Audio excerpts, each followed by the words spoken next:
I first learned about Tanner Bishop while playing in a youth basketball league. He went to a different high school than I did. Our teams met at the boys' club on Saturdays. He was one of those kids who grew up early, and he was 5 or 6 inches taller than the rest of us. Upon reflection, I decided that my team did pretty well against Tanner's team. The talent gap was obvious. I also noticed that once Tanner's team took the lead, he started goofing around, showing off, passing from behind, throwing three-pointers, etc. We came back, and while the end result was never in doubt, we made it a little more competitive than it really should have been. We ended up at the same high school and both played football our freshman year. That's when I officially met Tanner. As I suspected, Tanner was big, athletic, and popular on the football field. Naturally, he was the quarterback. I, on the other hand, tried out at the running back position. Our coach used a 2-guard system. We had a guy on our team named Nat Whitfield who was the fastest at the one running back position. I was the second fastest. I wasn't as fast as G, but I blocked well and protected Tanner when he passed. I was a decent runner and could catch a pass coming out of the backfield. Where Tanner was bright, I was steady on defense. Tanner was an average halfback, and I played fullback. There were many times while playing defense that he would try to make a spectacular save, and I would have to cover him from the fullback position. We were pretty good, and I started to bond with a group of players. Of course, the center of that group was Tanner. They say opposites attract, and although Tanner and I had a lot in common personality-wise, we were almost opposites. He was a loud, popular, outgoing guy. I, on the other hand, was a bit of an introvert, staid, and certainly not flamboyant. But somehow, we became good friends. Tanner was smart, but he didn't always pay attention. More than once, I shared my notes with him or did some last-minute tutoring to help him with an upcoming test. Usually, the reason he wasn't paying attention in class was some girl. The payback for helping me study was my social presence in Tanner's solar system. After class, at lunch, at school dances, there was always a crowd of girls and boys gathered around Tanner. I was crowded into that social circle. Don't get me wrong, I wasn't a nerd, but compared to Tanner, we all looked a little pale. Through this socializing, I became a member of the popular crowd for the first few years of high school. None of us had a girlfriend. We did all the social stuff that happens in high school, but there were no permanent companions. That all changed in junior high. Out of the blue, and I'm still not sure how it started, Tanner had a girlfriend, Anne-Marie, and attended St. Cecilia's Catholic school on the other side of town. The fact that she attended a Catholic school rather than our school gave her a certain local exoticism. Her appearance contributed to that exoticism, and was of average height, about 5 feet 7 inches. She had dark, almost black hair, olive skin, and an attractive heart-shaped face with slightly almond-shaped eyes and full lips. Very, very pretty. But it was her body that impressed me. Slender, with a thin waist and an athletic, strong physique. The homecoming dance was coming up, and Tanner obviously had a crush on the beautiful Anne. I didn't have a date. One day, a week or so before the dance, Tanner and I were sitting in the cafeteria. "Max, do you have a date for next week's dance?" Tanner asked me. I sensed he was up to something. Although I considered him a close friend, perhaps my best friend, his interest in my well-being was rarely expressed out loud. It was a little unusual that he inquired about my status for the dance. "No, nothing yet," I told him. "We have a lot of great girls we go to school with, but none of them stood out to me." "In that case, Anna has a friend, Mia. She's really nice and isn't dating anyone right now," said Tanner to me. "I don't know her. I've never met her. She doesn't know me." I told him, "But what does she look like?" I asked. I guess I was curious. It turned out that Mia Battle was also a junior at St. Cecilia's, whereas Anna was athletically built and taller. Mia was petite, where Anna was a gorgeous little girl. Mia would most likely be considered cute, small, slim, and cute. We first met at McDonald's. Tanner and I came together. Mia came with Anna. I guess, physically, I passed some kind of test with Mia, and she certainly did too. The following Saturday, we went to the senior prom in the company of Tanner and Anna. That evening, after the dance, I told Mia that I had a good time. She replied that she had, too. I liked her, she was fun and funny. The fact that she went to a different school gave her a certain mystique about our school. I found out through Tanner that she liked me too. We started dating. There was a Christmas ball at St. Cecilia School. I guess, since it was a religious school, they were allowed to not say Christmas in our politically correct high school. Any December performances had to be called winter. Nevertheless, it was a big deal at St. Cecilia School, and Tanner and I were asked to go to the dance. The dance was not in some crappy school gym, but in the ballroom of the Hilton Hotel downtown. We entered the ballroom, Tanner, Anna, Mia, and I was not prepared for the hostility from the men attending St. Cecilia's. We were treated as if we were a raid of marauders from another village intent on stealing their women. Several remarks were made to us as we passed by, and I didn't see a single friendly male face. I was dancing with Mia, and this guy, dark-haired and stocky, interfered with my dance. I politely gave Mia a place in the dance. After 2 dances, she joined me at our table. Later, we were dancing again, and the same guy tried to interfere again. "Michael, I'm dancing with my boyfriend, Max," she said. "I already danced with you." "Another dance, me?" he asked and tried to move in, pushing me slightly while staring at Mia. "Hey," I said and pushed him away. "She doesn't want to dance with you," I told him. With those words, Michael turned to me with anger and malice in his eyes and punched me in the chin. For a second, I saw stars, but I didn't fall. Before he could hit me again, I grabbed him and knocked him to the ground. Mia yelled at both of us, and then Michael's buddies intervened. I felt my arms being grabbed and pulled away. He got one good kick in the leg as I was being pulled away from him. Now 2 of Michael's buddies were holding my hands, and he still had the same angry look in his eyes as he moved towards me. That's when Tanner intervened. I told him that Tanner was one of the biggest guys in high school. He was still just as big and authoritative. Now he pushed Michael away with force and ordered Michael's buddies to let me go. At that moment, one of the chaperones came up as well. The fight, if it could be called that, was officially over. The escorts conferred, and I noticed one of Michael's buddies talking to one of the escorts, probably a parent. The adult nods as if in agreement. The bottom line of the incident is this: Tanner and I were kicked out of the dance. Any protests we tried to make were quickly quashed. They had home field advantage. Mia and Anna kindly left with us. As we walked out, I heard Michael say, "See you later, tough guy." We met glances as all 4 of us left the ballroom. I'm not used to having enemies, even on the sports fields. I try to be a good sport and shake my opponent's hands no matter how sharp the games get. It's a new experience. Tanner and Anna laughed as we walked out. Mia snuggled up to me, hostess-like, as we all walked out of the Hilton. "It's early, and we're not full at the dance," Tanner declared. "Let's go to Bernie's Cafe," he said. We piled into a booth at the cafe and talked a little about the dance. "Max, thanks for protecting me," Mia told me, giving me a hug. Tanner and Anna laughed at the fight. "You really showed them, Tiger," Tanner commented with a laugh.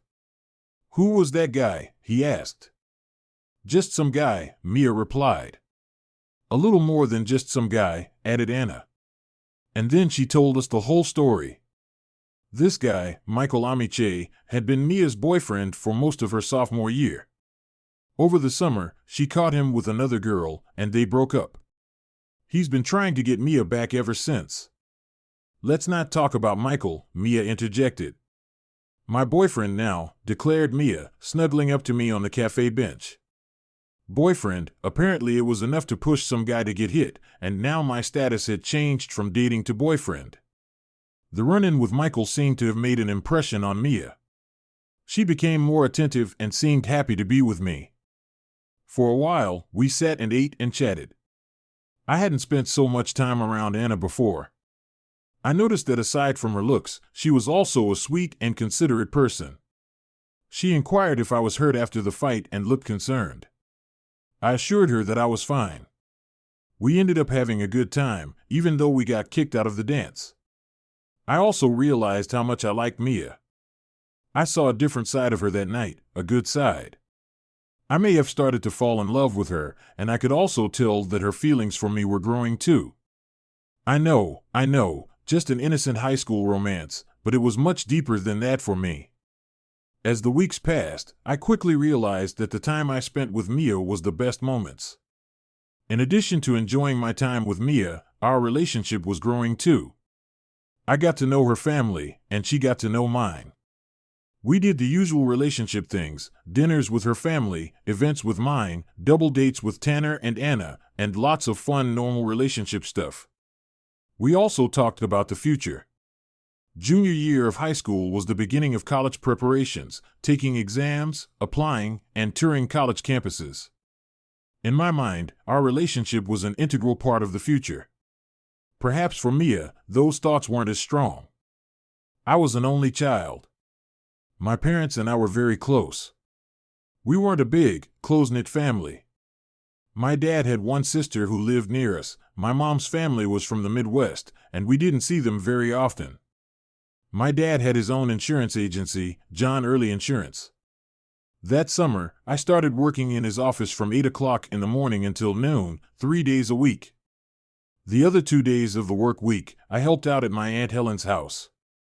Aunt Helen never married and lived in an old house with a huge lot that had belonged to my grandparents in what had once been a suburb.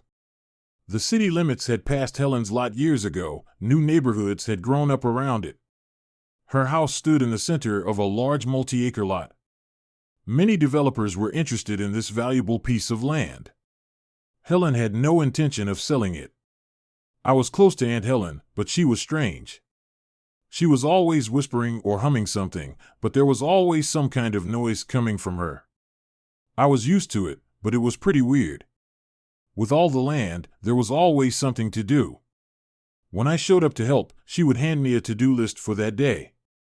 She was always nice, pleasant, and I could tell she liked me, but she never paid me a dime or thanked me when I finished a job. She always gave me an ice cream sandwich before I left. That was it. One day, coming back from Aunt Helen's, I said to Dad, "She never pays me anything." "Don't worry, you'll get paid," Dad told me. I wondered what he meant. Between working in Dad's office, helping Aunt Helen, and playing football on my own, my summer had been busy. I still had time for Mia. I tried to see her every night if possible, but usually it was a few times a week. In hindsight, things were good with Mia and me, they just weren't developing. At the end of the summer, before football practice started, my family went on a 2-week trip to California. We went somewhere every year. This year, I was less excited. I'm going to miss Mia. As soon as we got back from vacation, football practice started. Tanner and I drove to practice together, and I realized we hadn't seen much of him over the summer. "How's Anna?" I asked him as I drove home on Monday. "She's fine," he carelessly told me. "Tanner, what?" I replied. "When did this happen? Why didn't you tell me?" I peppered him with questions. I was in shock at the whole thing. "Easy, Max," Tanner chuckled, looking at my confusion. "Hey, we're going to be seniors." "I didn't want to be tied up in my last year of high school," he explained. "But damn, Tanner," I said. "Anna is beautiful and so sweet." "She's perfect," I stated. "Wow," he said. "I guess Max has a little crush on Anna." He looked around and smiled at me. "Tanner," I said, "it's not like that. It's just that you guys are perfect for each other."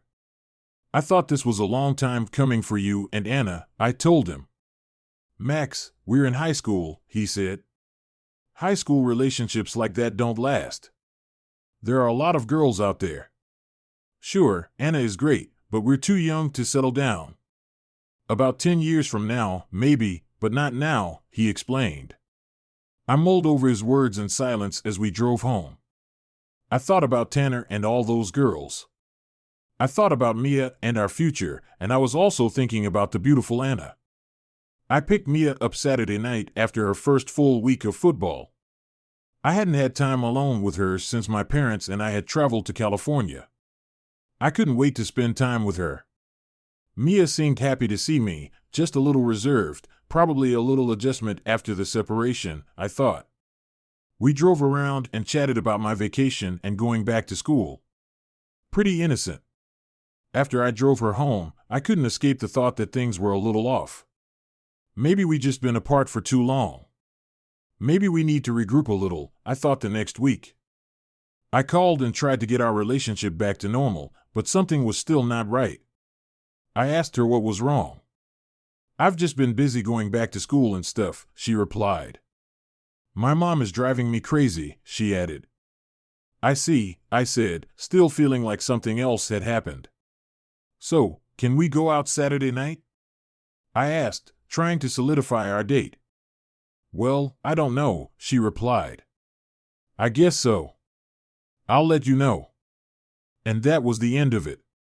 Before I could ask any more questions, she made some sort of excuse and disconnected from the phone.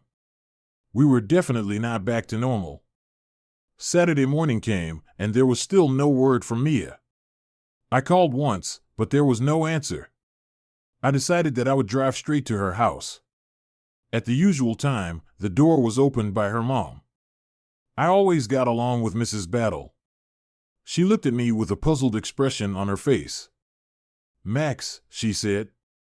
"Hello, Mrs. Battle," I said. "Mia is not home, Max," she said to me.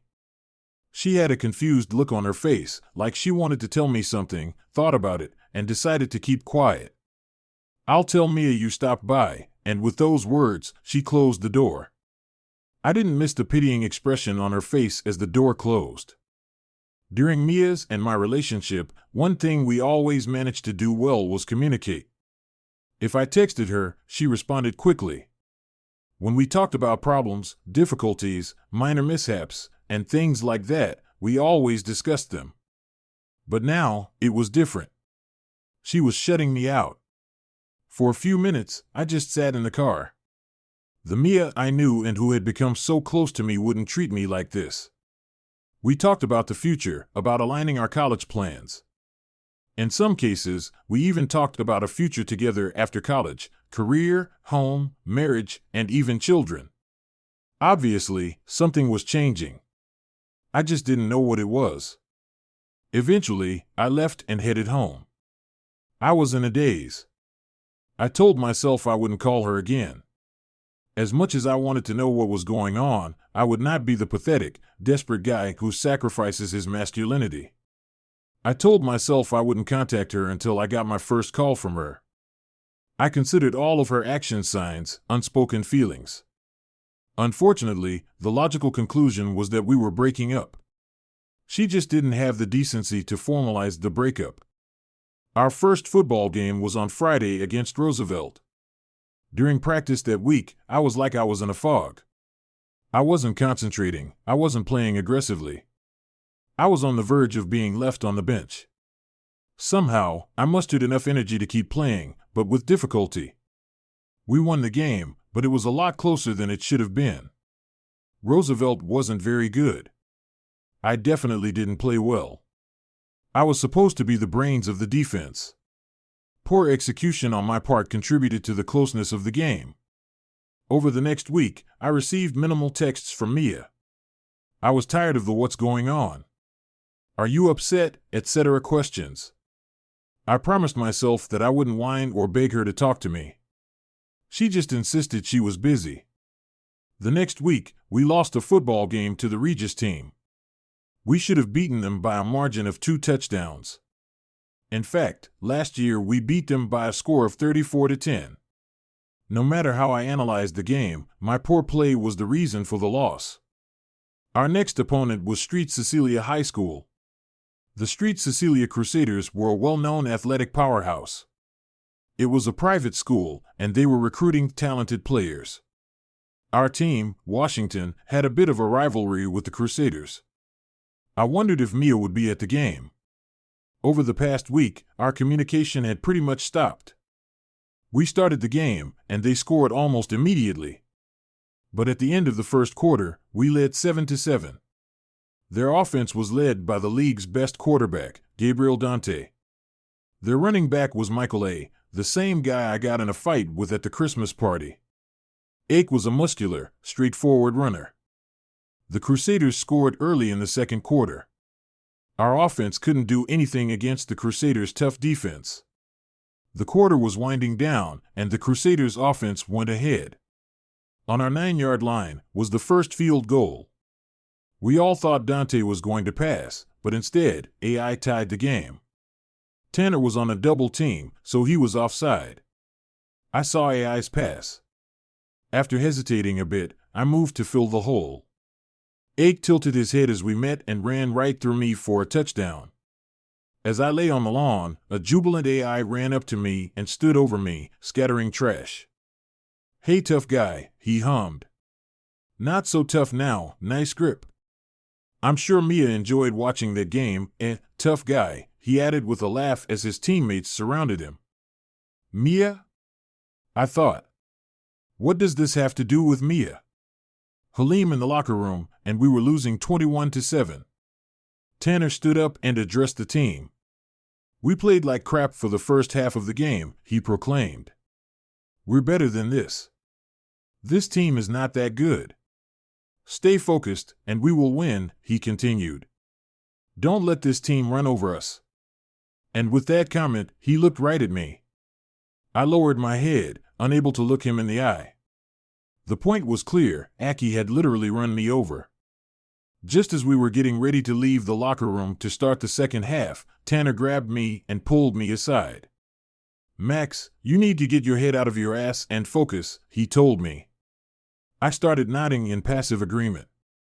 This time, he pushed me towards the lockers and looked me straight in the eye. "You know, Mia is back with Amici," Tanner told me. "He wants to humiliate you in front of her. Now, you have a choice. You can be in love and feel sorry for yourself, or you can let Amici know he's in a football game.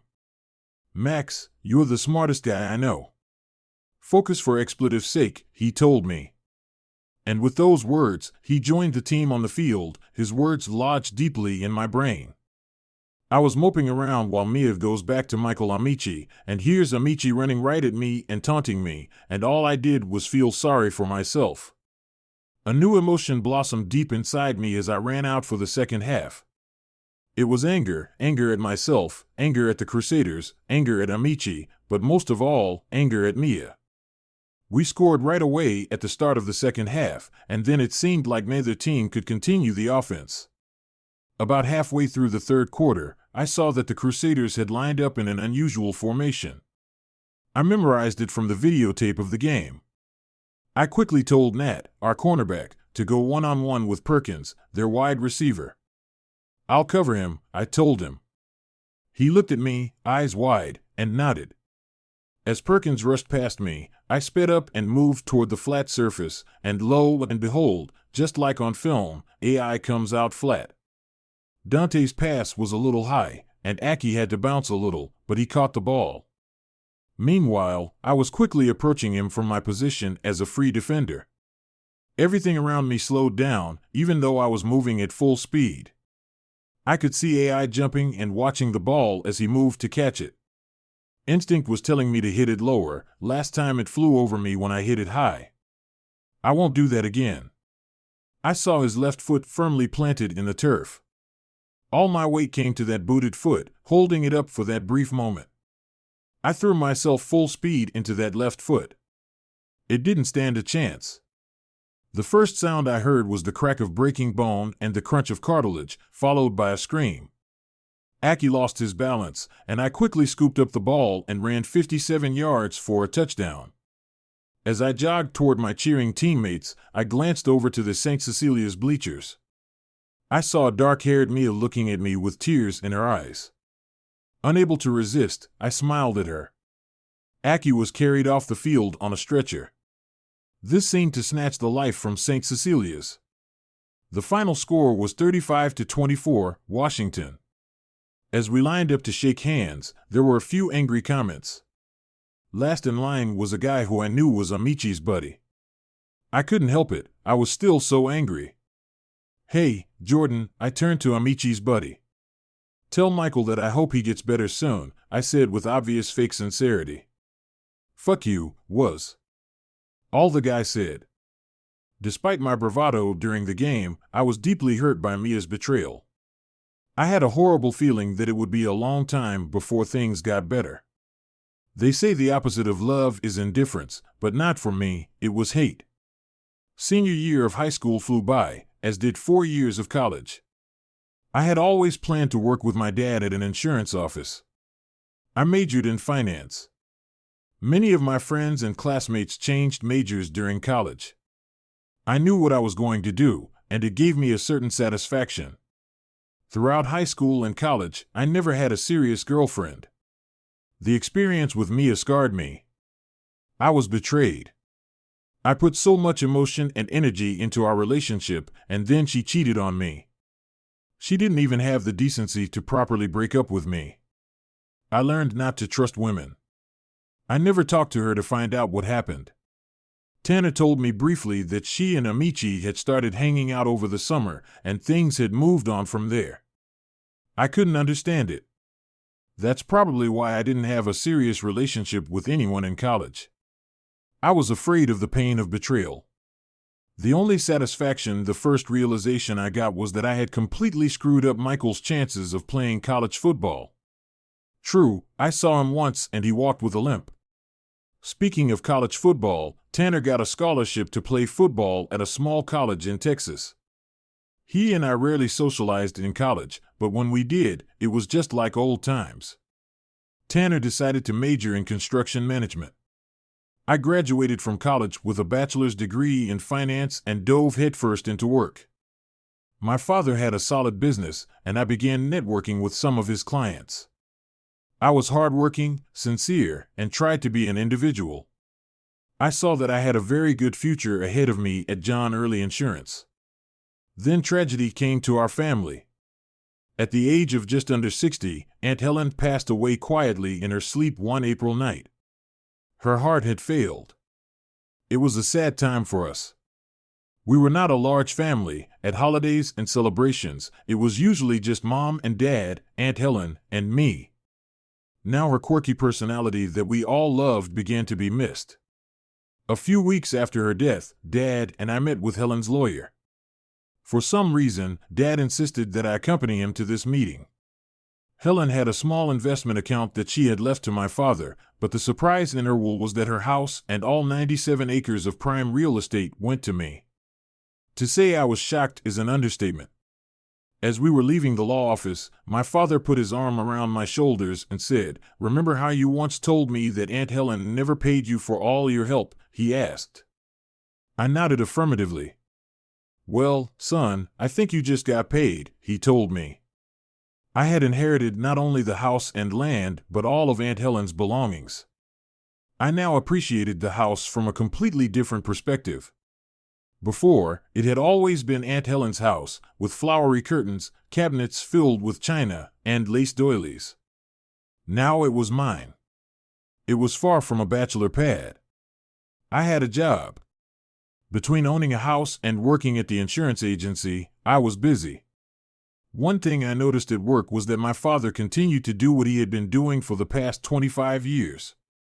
Times were changing rapidly in the financial products industry, and while Dad would likely serve his clients until his retirement, in order for the business to thrive and grow, we had to be ready for change. One of the first things I did was to take a thorough look at our office. It was outdated. The old wide beige Venetian blinds flaunted on the windows. On the glass front door hung a small cardboard clock with moving hands, signaling our return straight out of the 60s. One of the things I thought was important was making a positive first impression. The landscaping in front of the front door was very dated. A large patch of bark overgrown with cracks in the cement walkway, a pressure-treated porch with outdated wooden railing. On either side of the front door stood two bright brass-covered colonial lanterns, neither of them pointed straight up. The whole thing looked old-fashioned and cheap. It was the first thing I had to do to update the business. We needed to create a different first impression. I called several landscape architects to take a look, give me their thoughts, and suggest a design. To my surprise, when the second of the three landscape firm representatives came to our first meeting, I saw that it was Anna Dubus, a high school friend of mine. At first, I was stunned to see her. All of Mia's negative experiences flashed through my mind. I immediately felt uncomfortable. I felt myself blush as we came face to face. "Max, oh my God," she said. "Is that really you?" she asked with genuine warmth, ignoring my outstretched hand.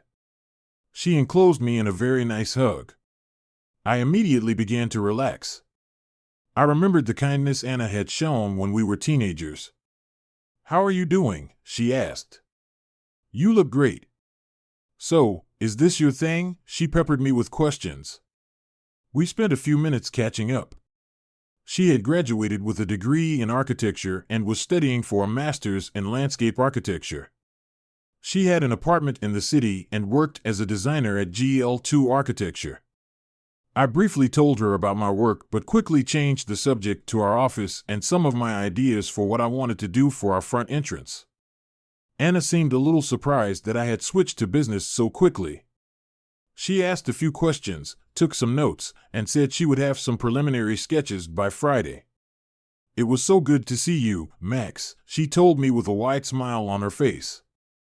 "I'll call you at the end of the week," she continued, another brief hug, and she was gone. Anna looked even better than she did in high school, same beautiful face and same beautiful body. Careful, I said to myself. The memories of my experience with Mia were no longer fresh, but still strong. The first architect came in with a huge estimate, so I ruled him off the list. The third postponed the appointment. I hoped Anna had a good plan that would fit into our budget. Thursday afternoon, she called. "I have a couple of ideas for your entry," Anna told me. "Great," I said. "I look forward to seeing them." "Would you like to meet tomorrow for lunch?" she asked. "We can meet at the Bluebird any time that's convenient for you," she offered. I hesitated. I know it's a business meeting, but it felt like a date to me. Not that I didn't go on dates at all, though, rather, her connection to Mia seemed too close to me. I think she sensed my weariness and quickly stepped in. "Or I could come by your office if you'd like," she said. "No," I said. "I can have lunch tomorrow." "Say 12:30? I asked. She agreed to that time, and we went to meet for lunch. That evening, I experienced a mixture of emotions. The anger at Mia hadn't subsided until now. Somehow, in my brain, Anna had become associated with that anger. Another thought was the hope that her designs were acceptable and within our budget.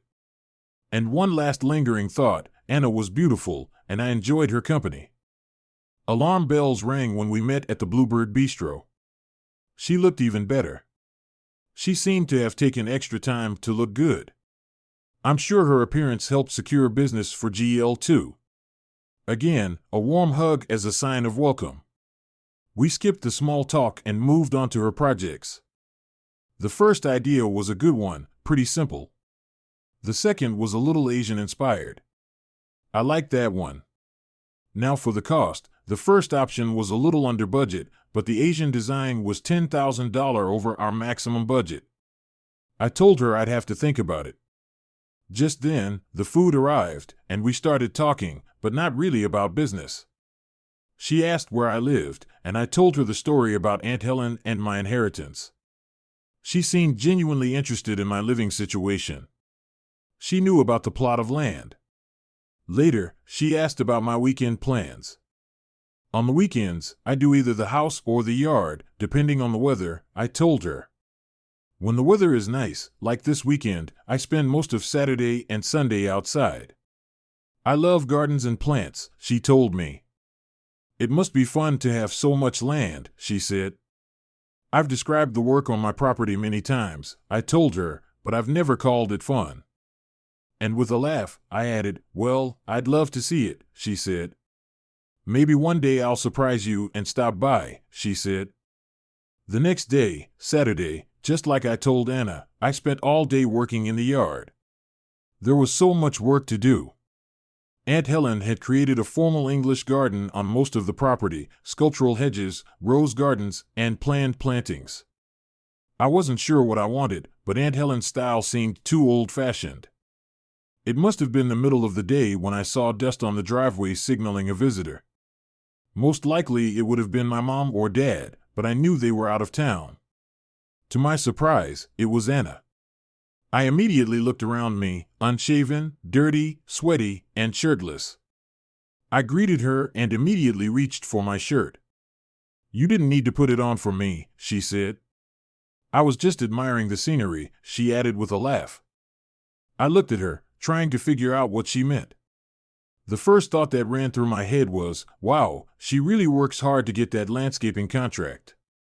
I pushed that thought aside and politely gave her a big tour of the property.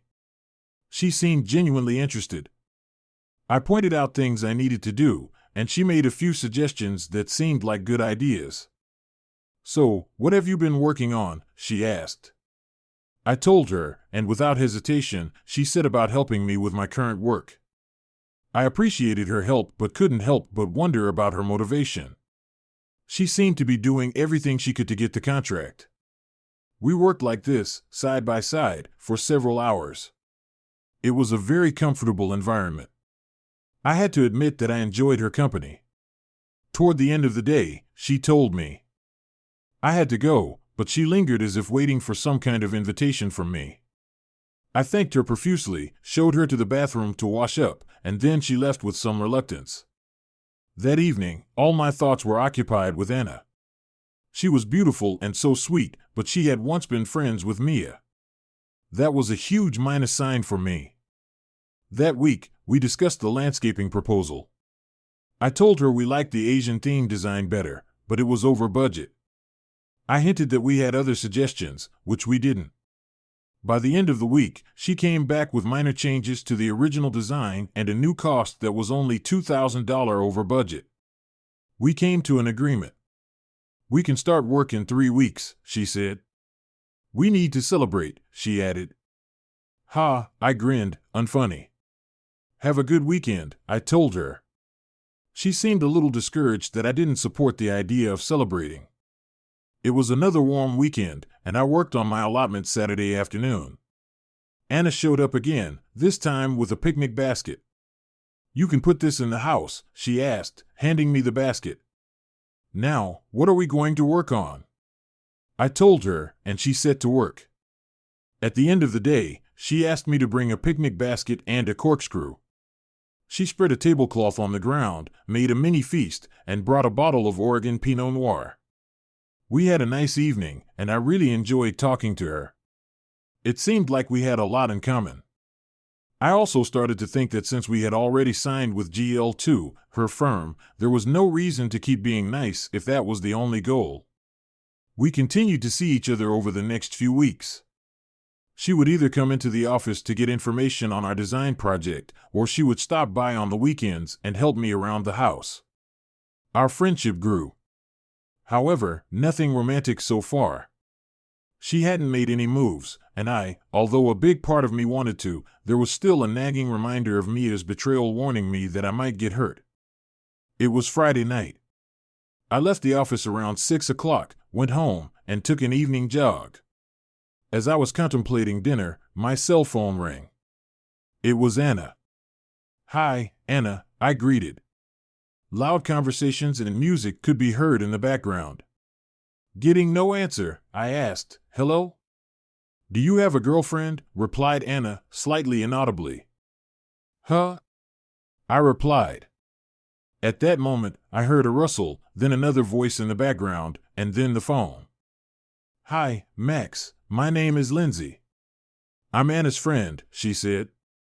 "She's had a little too much to drink and was talking about driving to your place. But she shouldn't be driving. Can you come to Palantino and pick her up?" she asked. I told her I could. I quickly cleaned myself up and headed downtown.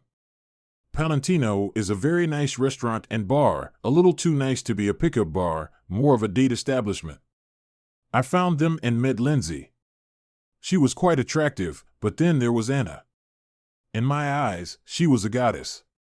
No comparison. Anna was a little drunk and apologized for calling. I ordered a beer, and Lindsay quickly left. It was just Anna and me. After being at Palantino for only a few minutes, she asked me, "Can we go to your house?" I agreed, and off we went. We pulled up to the house, and I mentally assessed its condition. I knew it still looked like it was occupied by an elderly single woman. I hadn't had time to do anything inside yet. All my energies were directed outward. Anna didn't seem to care. It was unclear to me where this conversation would lead. Anna, slightly tipsy, asked if I liked her, and I said, "Of course I do." She asked if I had a girlfriend, and I replied that I didn't. "I don't mean to sound smug," she said, "but guys usually like me, but it doesn't seem that way," she told me. I assured her that she was very attractive. She then asked why I hadn't asked her out. I took a deep breath and talked about my insecurities surrounding my high school relationship with Mia. We talked about it for a bit, and then she brought up Tanner. "I know he's your friend, and he can be fun to be with," she said, "but he can also be a jerk." "I've learned to stay away from self-centered types like that," she said. "I'm much better off with a different type of man." She said this and looked me straight in the eye. There was silence for a moment, and my mind whirled.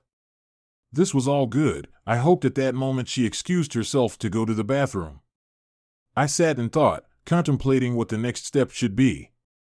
I shouldn't have bothered. The next step became quite obvious when she came back. We made love, thus, we began a new chapter in our relationship. I felt like my life was going in the right direction on several fronts. The business was doing well. I was trying to transform our business without interrupting or changing all the positive things that had brought success to my father. My home was being transformed, and I loved working there. She especially loved gardening, planting, landscaping, and decorating outdoor spaces. More than once, she begged me never to sell this valuable and unique piece of land that she was transforming.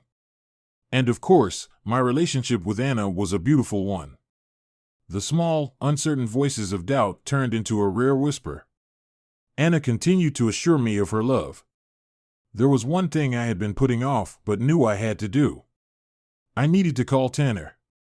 I had to tell him about my relationship with Anna. I knew it had been almost 9 years since they'd been together, but there was some murky male code we had to follow to some extent. I was dating his ex-girlfriend. As far as I knew, there was no statute of limitations. I had to call him. Tanner lived in Texas. He worked for a big real estate developer on the outskirts of Houston. In my infrequent conversations with him, it looked like things were going well. He claimed he liked it in Texas, but wouldn't mind moving back to the Pacific Northwest at some point. I made the call. After a few minutes, I started talking about the reason for my call.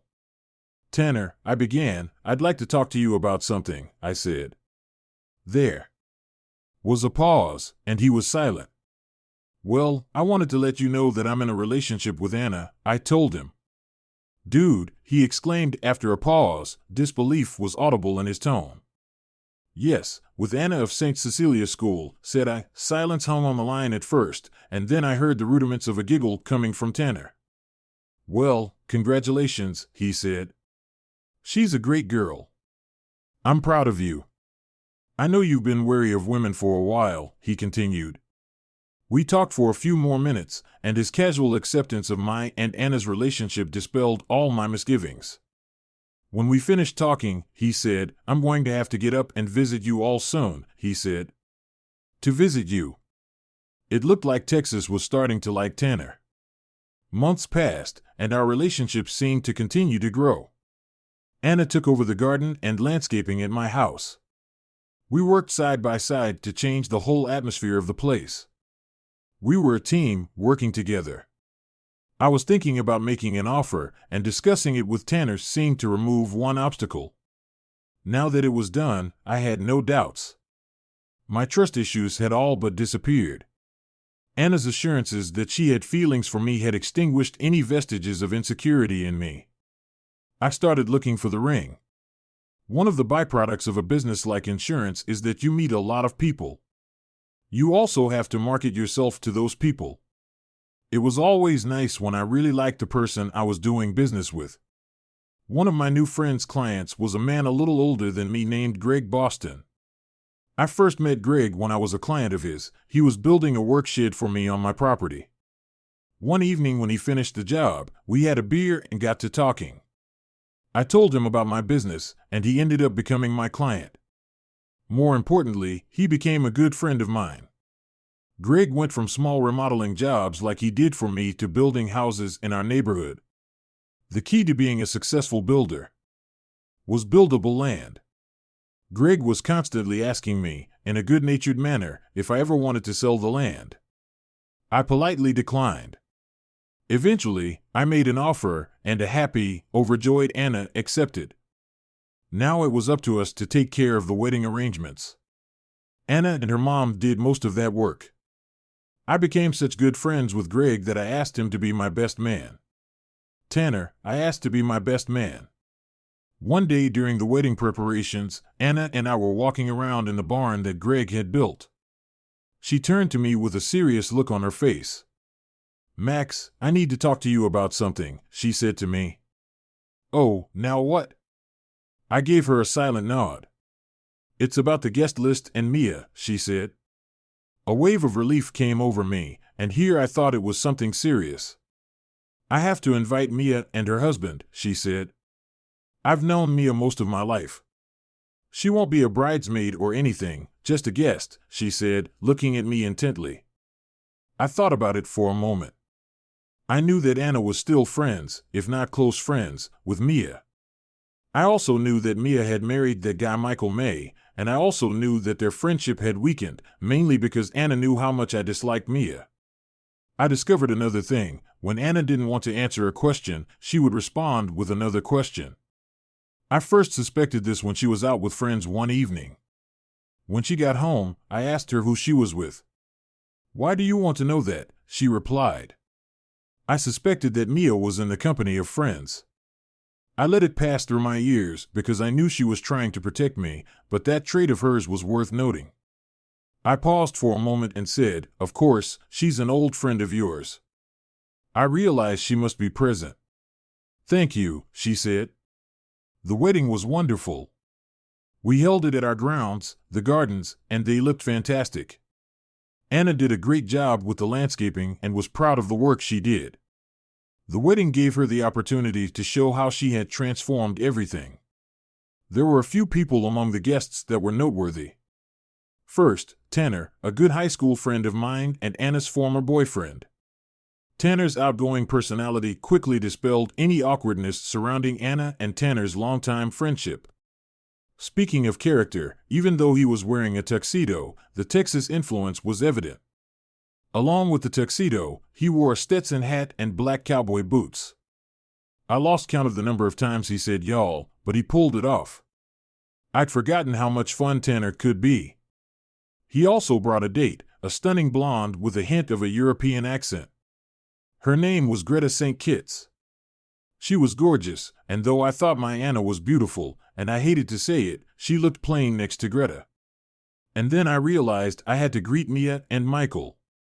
I had avoided any contact or conversation about them since high school. "Congratulations, buddy," Michael said to me and held out his hand. "Thanks, Michael," I said and shook his outstretched hand. Mia headed towards me to give me a hug. I quickly extended my hand in greeting. She hesitated for a moment and then shook my hand. "You look beautiful, Mia," I said in greeting. She looked at me as if confused and not believing my sincerity. She opened her mouth to say something, looked around, and remained silent. "What kind of business are you in?" asked AI. I briefly told him about my insurance agency and then felt compelled to answer the question. That was a mistake. He spent almost 15 minutes talking about his job and how good he was at it. He worked in property management for a company I had heard of, Winegrass Properties. I remembered his friendship with Jordan Winegrass from his high school days. The company had a dubious reputation as a slumlord who used, at best, unethical methods to acquire real estate. Michael said nothing about it. The owner of the company was Jordan's father. "Sydney, stop by sometime," AI told me. "Maybe you can save us some insurance money," and he held out a business card to me. I nodded in affirmation, knowing full well that I wanted nothing in the world to do with Mia or the Winegrasses. Another guest I must mention was our receptionist in the insurance office, Yasmin Rosa. She was wonderful, hardworking, with a slight accent and just over 5 feet tall. She worked for us for almost 2 years and became an invaluable member of the company. I never met her husband. I saw him a couple of times when he picked her up after work and waved to him, but that was it. Yasmin introduced her husband, Angel, to me. If I had to guess just by looking at him, I'd say Angel Reynosa might be in a gang. Tattoos covered his arms and slid down his neck. He also had a rugged look, but the conversation was very polite. "Where are you going on your honeymoon?" Angel asked. I told him that we were going to Hawaii. He seemed genuinely interested and started asking me about the trip. I told him a little about where we were going and what we would be doing. As we talked, he hugged a miniature Yasmin. "Someday, baby," he said to Yasmin. "I'm going to take you there," he said, with such sincerity that it touched me. The rest of the wedding went great. We had a good time, and the guests seemed to enjoy themselves as well. We honeymooned, as I told Rosa, in Hawaii and had a wonderful time. It was over, and we went back to our normal lives. Only now, I was married. Our married life was wonderful. We both worked full-time jobs. We worked out a little plan for the house and grounds. If anything, Anna seemed to be more motivated than I was to get into the work that needed to be done while we transformed Aunt Helen's old house. After the wedding, the photographer we hired asked to come over and take some shots of the grounds. He was impressed. He explained that they were preparing an article for the Sunday paper and were looking for unique scenery. Anna was thrilled about this, plus it was free advertising for her and her landscape architecture firm, GL2. Anna spent every spare hour before the photo shoot working on the gardens. When the photo shoot ran in the Sunday paper, Anna appeared in 2 images. Her photogenic beauty, I believe, was one of the reasons for her appearance. She was also quoted several times in the newspaper article. She seemed to be a natural at working with the media. Another event happened in our lives about a year after we were married. Tanner moved back in. He told me how successful he was in Texas, working for a large firm. He thought he could bring some of his experience back to the Pacific Northwest and build his own company. He named it Texas Pacific. Tanner rented an expensive office space downtown. He hired an attractive secretary. He furnished the office with high-end decor. He once told me that to be successful, you have to look successful. I agreed to some extent, but Tanner was on the verge of being empathetic. Tanner became a part of Anna and me. Tanner was single, glamorous Greta Street kits and Tanner were no longer together. I had my moments of jealousy, but for the most part, I was quite comfortable with Tanner, Anna, and me being together. I also became Tanner's insurance agent. I insured his personal property as well as his business. Tanner was categorized as a high-maintenance client. I was constantly calling him because I needed to pay an insurance premium. Several times, I had to drive to his office and ask him to give me a check so I could make sure he was insured. I had to keep track of everything all the time. It wasn't my responsibility, but I did it for Tanner. You miss a payment, the insurance goes away. One evening, Anna, Tanner, and I were at our house sipping wine and talking about our professional and life goals. I said, I love helping people make good financial choices in their lives. I don't think I'll ever get rich, but I enjoy what I do, and I love seeing the people I've helped become successful. I'm happy with a quiet life. After a moment, Anna said, someday I want to start my own landscaping company. I want to be known in the community. I want my work to be shown and discussed. I guess I want to be famous in some way. She laughed a little as she said this, but I knew she meant it. After a few minutes, Tanner spoke up. I'm a little different than both of you, he said, in a very uncharacteristically sincere voice. I want to make so much money that I don't have to do anything I don't want to do. I want to have a big score. I want to know that I can leave the business anytime I want to and that it doesn't affect my lifestyle. That's what I want. 22222222222222222222222. I watched Tanner in silence, and even though we were good friends, I realized how different we were. Months went by, and months added up to years. I often thought about that impromptu conversation about goals that took place between Tanner, Anna, and me on that June evening. I felt that while my goals may not have been as lofty, I was achieving them. Things were going well at the insurance agency. My dad worked 20 to 30 hours a week.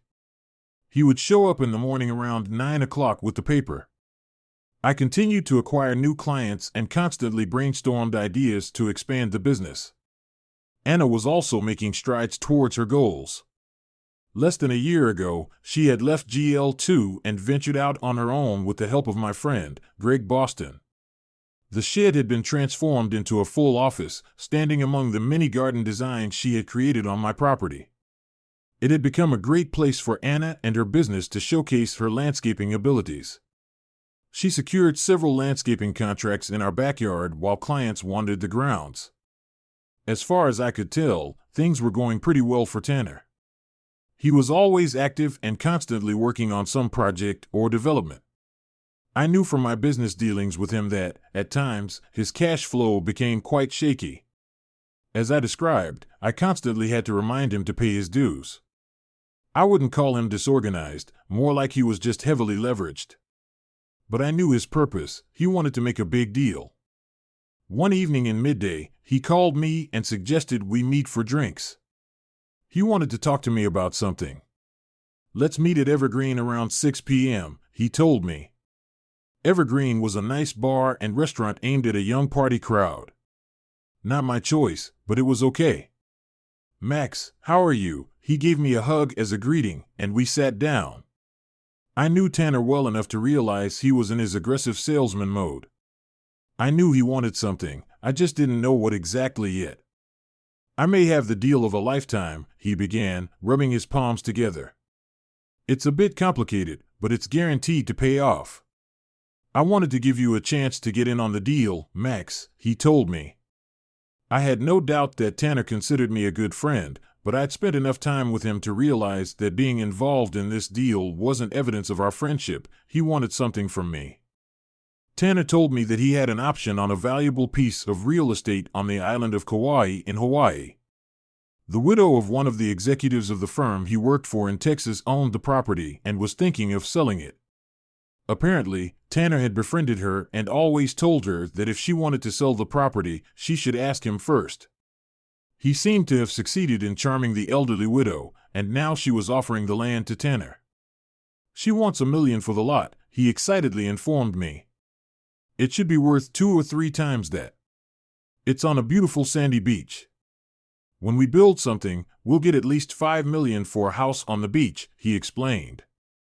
He pulled out a folder and showed me pictures of this bare plot of land overgrown with shrubs and palm trees, the blue-green sea glistening in the background. I realized how special this property was. I can take out some loans, and with the money I have raised, $500,000, Tanner told me. If you put in $500,000, we can buy the property 50/50. I'll create high-end real estate marketing materials, we'll sell the beach properties, and in a minimum of 1 year, your money will double, maximum in 18 months, he continued, his eyes following my reaction. His enthusiasm was contagious in a way. I sat for a moment and thought about it. He continued to add cogent comments as I mulled over his suggestion. Tanner, I began, wow, you took me by surprise. It really is a beautiful estate, but $500,000 is a lot of money. I don't have the ability to get that amount immediately. It would require a large secured loan, I told him, all the while he nodded his head, trying to convey his excitement to me. He talked for a few more minutes about the deal, the property, and the profits. Finally, I told him that I needed to talk to Anna and think it over. For the rest of the evening, Tanner was on a roll.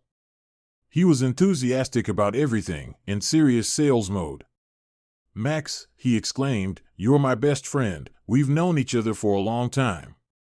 I truly believe this will be good for us," he told me. I said I'd contact him tomorrow, but it was funny that the more he convinced me, the more wary I was considering entering into any kind of partnership with Tanner. Later that evening, I told Anna about Tanner's offer. She was curious about it. If nothing else, she was more interested in the possibility than I was. I had mixed feelings about it, and the more I thought about it, the less enthusiastic I became. I decided to get some sleep. By mid-morning, I had decided to turn down the offer to invest in real estate for many reasons. The main reasons were twofold. I was too conservative in my investment philosophy, and the second reason was that I was worried it might damage my friendship with Tanner in the long run if problems arose. I wrote to Tanner and asked if he would agree to meet for lunch. He said yes. I knew he would be disappointed when I told him no, but I wasn't prepared for him to get angry. "That's right," he told me. "How can you turn down a $500,000 profit?" The friendliness had long since vanished. Now he doubted my intelligence and common sense. Finally, he played his last card. He questioned my friendship. When I tried to explain that I was concerned about how this deal might affect our friendship, he dismissed my arguments. The more animated he became about my refusal to join his deal, the more certain I was that I had made the right decision. "Tanner," I said to him at last, "if this deal is as sure as you describe, surely you will have many more willing to cooperate with you." He just stared at me. I could tell my words made him angry, but I didn't know why. "Even Anna thinks it's a good deal," he told me. "Anna? Have you talked to Anna about this?" I asked.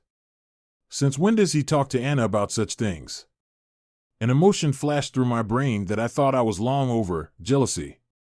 He tried to explain that he wanted her landscaping ideas for the proposed site. I thought, we'll have to listen to Anna.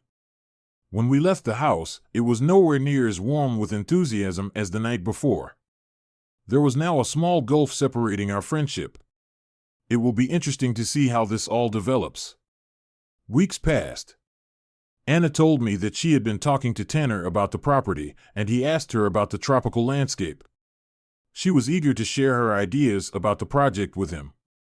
She said she hadn't worked with tropical design before and was interested. She told me she thought investing in the land was a good deal, but also understood why I had declined. Gradually, over the course of a few weeks, my friendship with Tanner recovered to some extent. We were doing business together, so we needed to talk. I never asked him about the project, but it seemed to me that he was pushing the plan in some way. One day, I stopped by his office to pick up another almost belated bonus check. I saw a glossy brochure with a picture of a magnificent tropical house. I knew immediately that it was on that beautiful beachfront property on Kauai.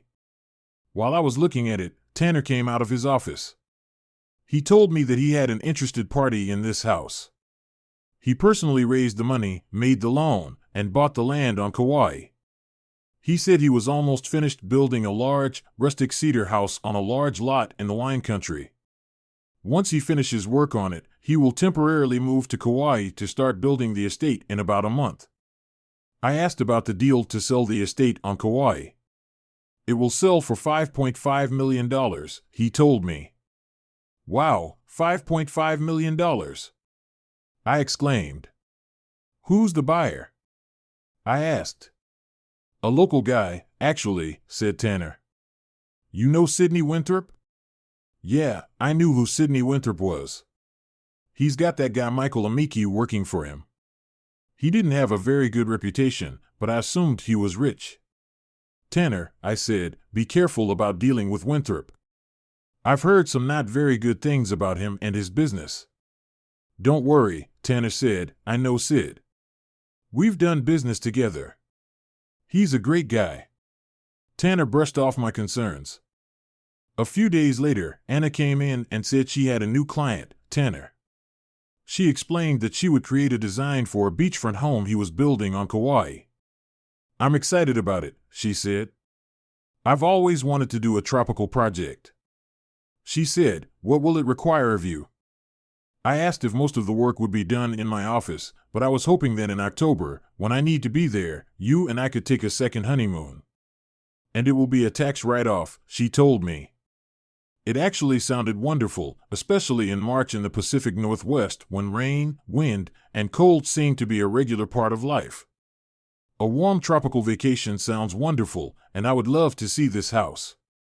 Plus, I felt it would benefit our relationship, revitalize it. A week later, Anna burst in on me with another piece of potentially good news. One of the local TV stations, KPS, wanted to add a weekly garden program, and they wanted to talk to Anna about hosting it. Life seemed to be moving in a positive direction for both Anna and me. All was well. Although I was beginning to feel a bit like Anna and my connection wasn't as strong, I attributed it to the fact that we were both busy. One evening, Tanner, Anna, and I went for a walk. Tanner was scheduled to leave for Kauai in the next few days. We discussed our second honeymoon work vacation in October when we would see Tanner's place of employment. Tanner talked a bit about the finances involved in buying a lot and building a beach house on Kauai. It was complicated. I couldn't figure out how legal it all was. He seemed to be mixing funds. The money to complete the cabin in wine country could have gone to pay for part of the estate on Kauai. It was complicated and, to say the least, unethical the way I set it up, he told us.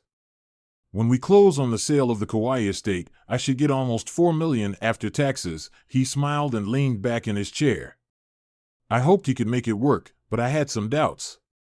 After listening to him, I had no doubts about my decision not to enter into a real estate partnership with him.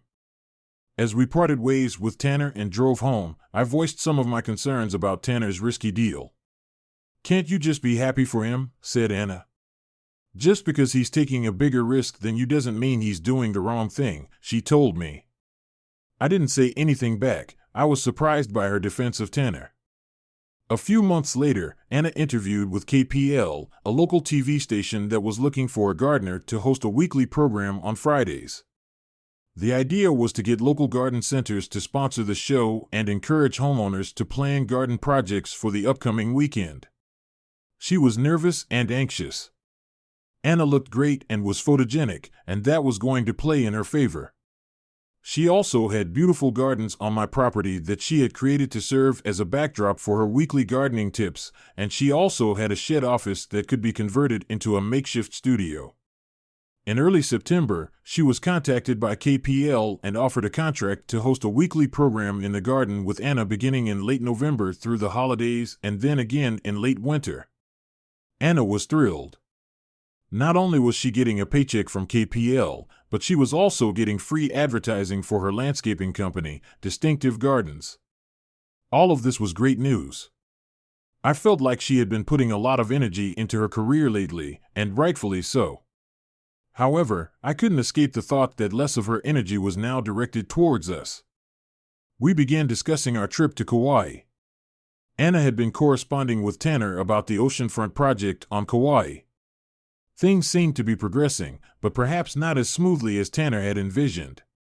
I wasn't really sure how often she talked to Tanner, but several times I stopped by her office when she was talking to him, and what I heard didn't seem to be business-related, more like small talk. We were to leave on Friday and stay the following weekend, 8 days at the Shirin Hotel on Kauai. I was looking forward to the break. I think we needed a good vacation to get our relationship back on track. My dad and Yasmin would take care of everything while I was gone. I knew that with Yasmin, everything would be in good hands. 2 days before we were supposed to leave, disaster struck. My father had a heart attack. He was at home and started having chest pains. My mom called 911. The ambulance took my dad to St. Luke's Hospital. Anna and I met Mom at the hospital. Dad was conscious, but he was in pain. We stayed with him for a few minutes before we were escorted out by his nurse. Later, we met with a cardiologist, and he said my dad would be in the hospital for a few days and then on bed rest at home. Both Anna and I knew what that meant. No trip to Kauai was in the cards for me. Not only did I need to support my parents, but I also needed to be in the office during the week. Anna said she would stay home too, but we both knew she needed to be on site to oversee the landscaping. I was busy with my dad. We both decided she should go and then try to get home as soon as possible. We would celebrate our second honeymoon another time. My father was still in the hospital when I drove Anna to the airport. I was consumed with worry about my father's health and didn't seem to think much about Anna's trip. During the trip, I tried to focus on her, telling her how much I would miss her and asking her to take time to relax and enjoy Hawaii. We said our goodbyes with hugs and kisses. She quickly disappeared into the long security screening line at the airport. I promised to call her daily. I went back to my father's bedside on Saturday. My father was discharged with clear instructions to follow bed rest. Doctors were considering surgical options, including bypass surgery. My mom and I were to be at his bedside for the next week to ensure he was recovering properly. My dad always went to bed early and got up early. I told my mom that I would be there by 5 in the morning on Sunday to be by his side and give my mom a chance to get some sleep. She released me around 9 o'clock in the morning. As I was driving home, I was surprised to get a call from Tanner. He asked about my dad and then asked me to stop by a construction site in wine country, a big cedar house he was just finishing up. He needed something the inspector had left behind. I told him I would be with my dad today but could get it sometime next week. He replied that any time during the week was fine. I also told him that his insurance premium was overdue. Yeah, I'll get it for you, he told me, typical. I'd have to swing by his office and pick up a check. When I was on the phone, I wished I was in Hawaii with Anna. I think the quiet Hawaiian music I heard in the background while I was talking to Tanner was to blame. It made me think of our honeymoon trip.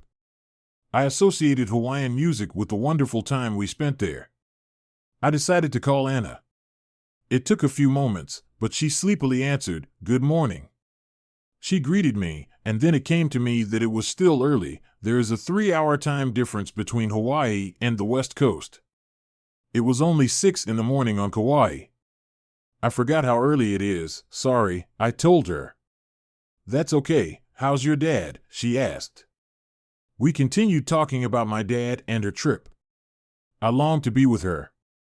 I envisioned the open doors to the balcony, the warm breeze, the sound of the ocean, the tropical smell in the air, and the constant beautiful Hawaiian music. We were just talking, and I was about to discuss a couple more things with her when my mom called, and I had to disconnect. "I'll call you later," I told her and switched to talking to Mom. I had lunch with Dad while Mom ran errands. When she came back, she asked if I could do some chores around the house while she sat with Dad. I accepted the chores and thought of Anna on Kauai, wishing I was there again. I thought back to our brief conversation and the sensual images of Hawaii, beaches, palm trees, sunsets, and music. Music. I started thinking about music. I remembered the music playing in the background as I talked to Anna. I also remembered the same music when I was talking to Tanner. I was seized by a flash of suspicious jealousy. I analyzed the facts. Tanner called me, and I heard Hawaiian music. A few minutes later, I called Anna. It was still early Sunday morning in Hawaii. It sounded like Anna was in bed and had just woken up. I heard the same Hawaiian music. Were they together? And if so, what were they doing together at 6 o'clock Sunday morning? Was I being paranoid? Maybe Tanner was just staying at the same hotel as Anna, and the music was coming from the speakers. For a moment, it seemed possible, and I relaxed.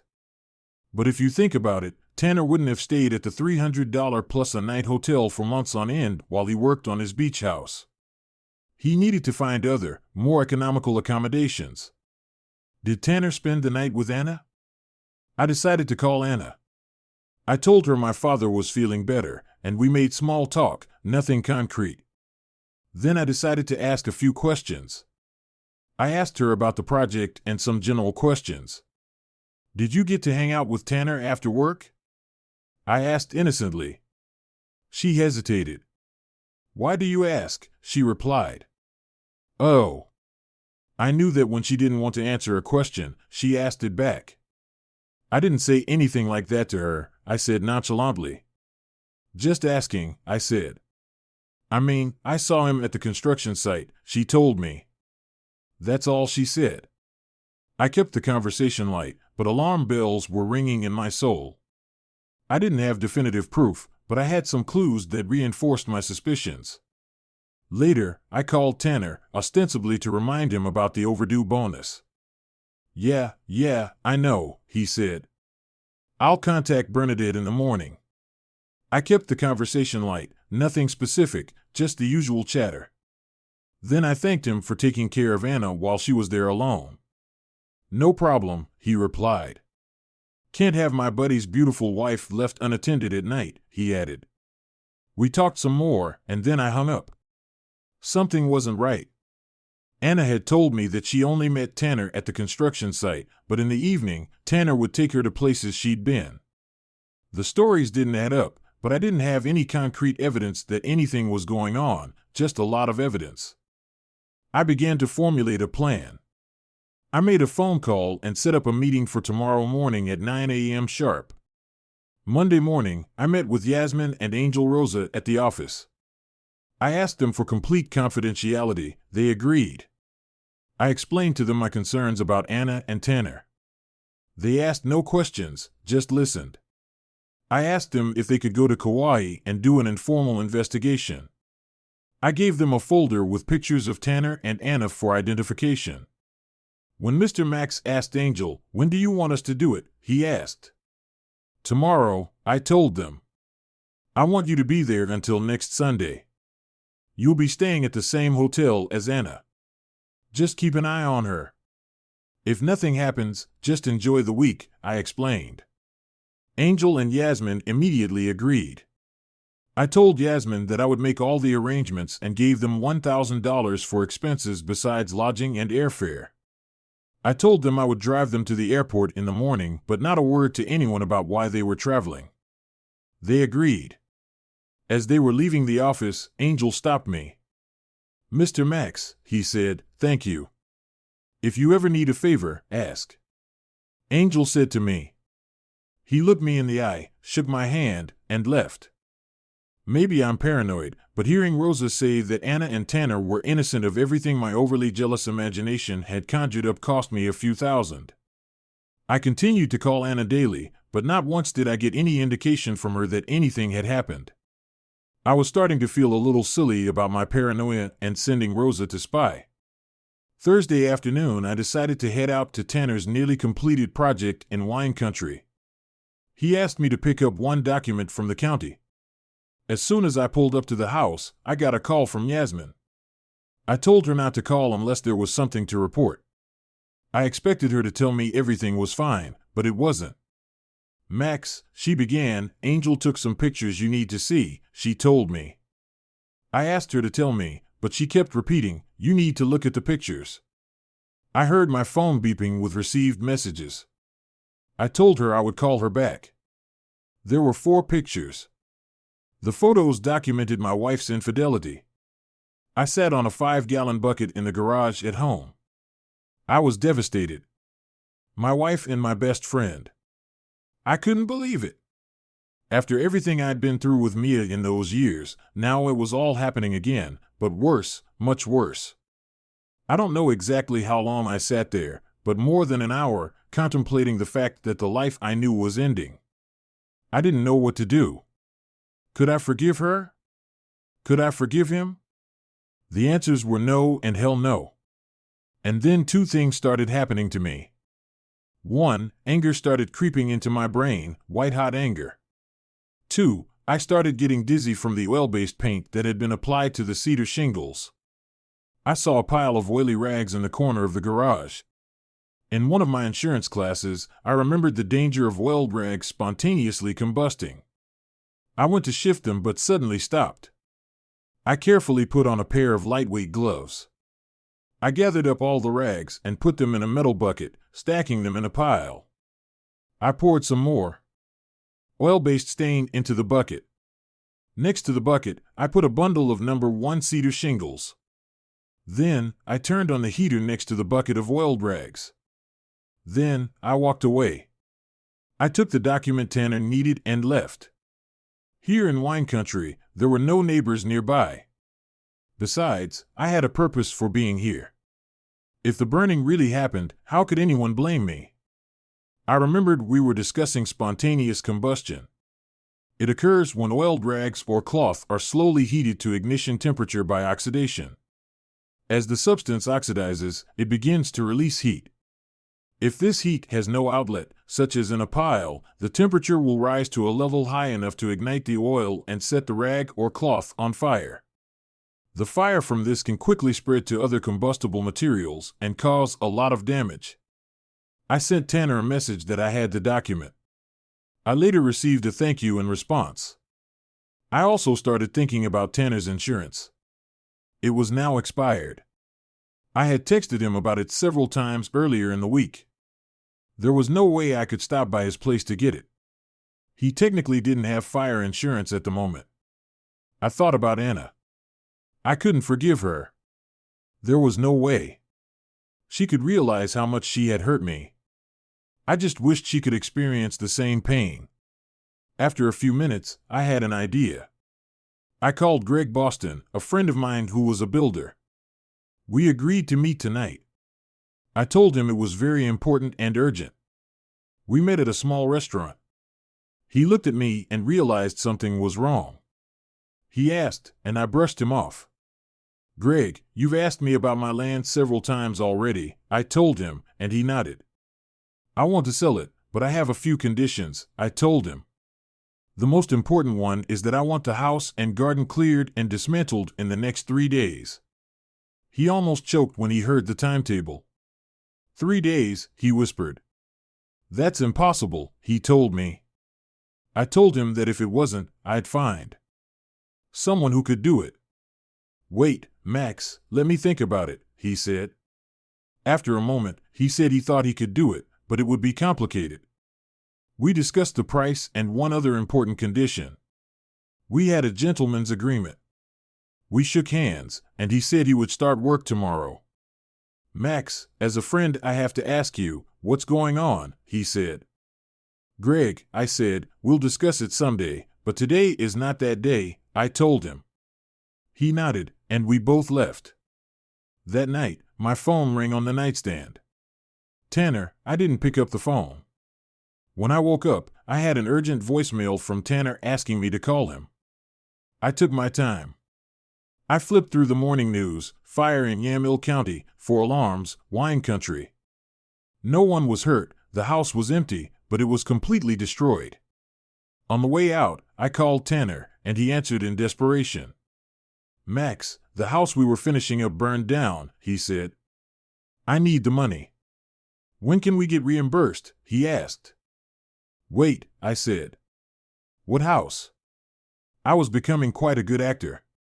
He started talking about the house, his cash flow that had merged with the house he was building for Winegrass on Kauai. He was in a panic, jumping from one topic to another. I wasn't sure I could help him, even if I wanted to, and I didn't want to. "Tanner," I said calmly, "let me go to the office and take a look at things. We can talk later." "Did you tell Bernadette to send the bonus check?" I asked. "What?" he hissed. "Didn't you get it?" "I think I asked her to." "Does it matter?" he continued. I told him I'd look into it and disconnected. He was still talking when I hung up. I had no intention of continuing the conversation.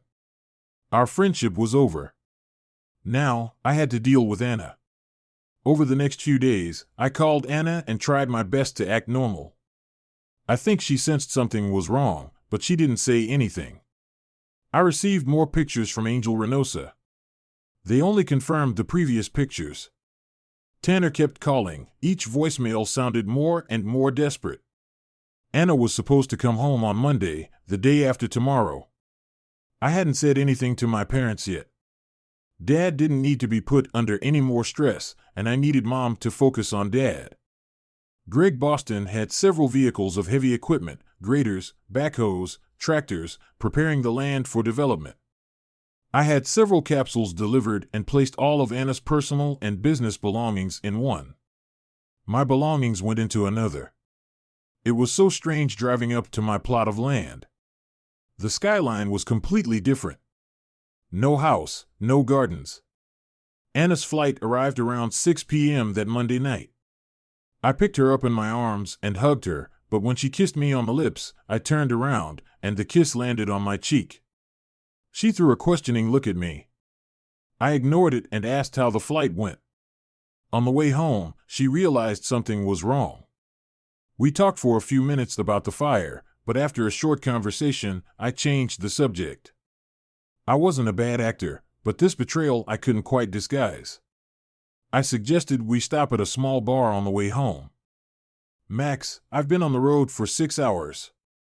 I just want to get home," she said. "It'll only take a minute," I told her and pulled into the bar. As we sat down and had a glass each, she looked at me puzzled. "What was so important we had to stop?" she asked. I handed her the folder of photos Angel had sent me. I printed them out. When she opened them, she gasped. She moved her gaze from the pictures to me and back to the pictures again. Max, it's not what it seems," she began. "I hung out with Tanner for a little while, but nothing much happened," she said. "You have to believe me.